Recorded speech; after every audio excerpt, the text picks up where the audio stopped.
Most homes are 10 degrees hotter each morning than they need to be, not because it stayed hot overnight, but because nobody opened the right windows at the right time. There is a specific sequence of old farmhouses used every summer night that flushes the entire day's built-up heat out in under 2 hours and costs nothing to run. The first video in this series covered the basics of cross-ventilation and why blocking sun-facing windows during the day prevents heat from entering in the first place.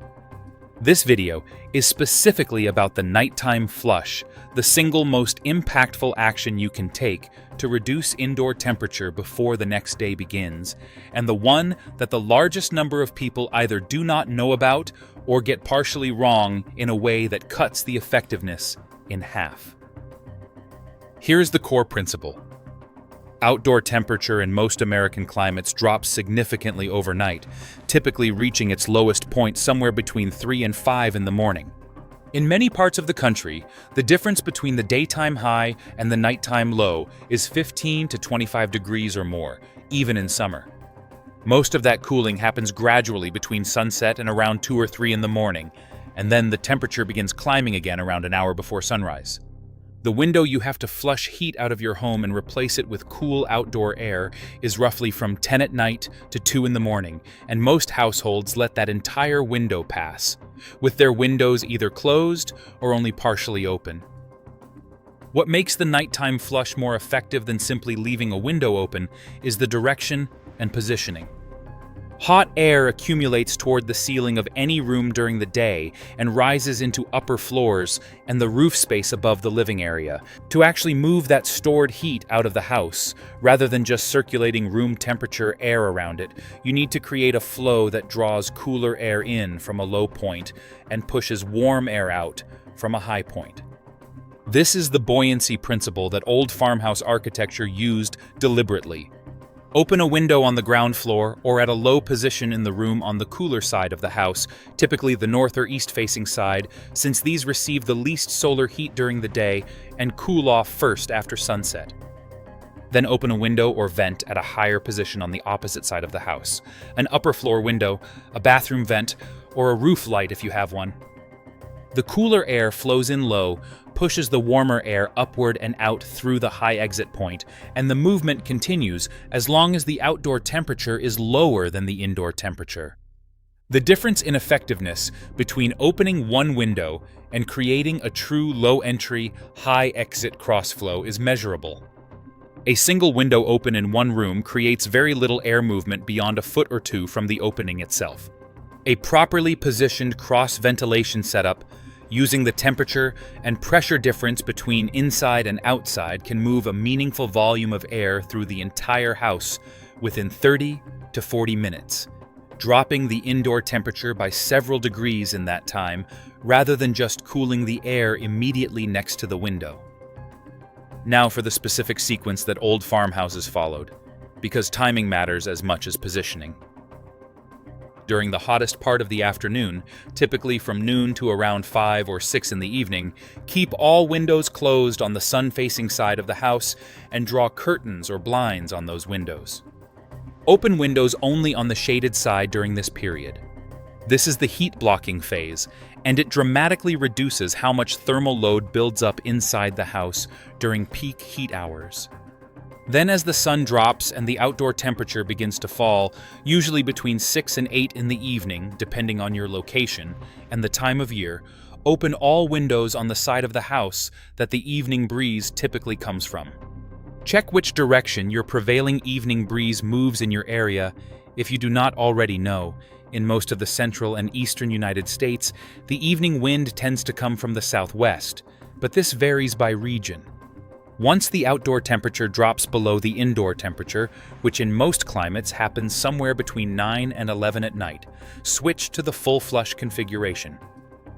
Open the lowest accessible windows on the cooler shaded side of the house and open higher windows or vents on the opposite warmer side.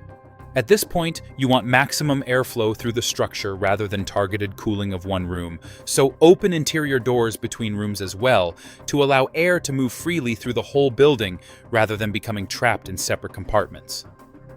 Leave this configuration running until around 2 in the morning when outdoor temperatures typically begin rising again. Then close everything up to trap the cooled air inside before the outside starts warming. Keeping the house sealed through the hottest part of the next day with shades drawn on the sun side preserves that cooled air as long as possible and gives you a dramatically lower starting temperature for the following afternoon. The 10-degree figure in the title deserves a specific, honest explanation. 10 degrees is a realistic result for a home with good cross-ventilation potential, meaning windows on opposite sides that can create a proper flow path in a climate where nighttime temperatures drop significantly.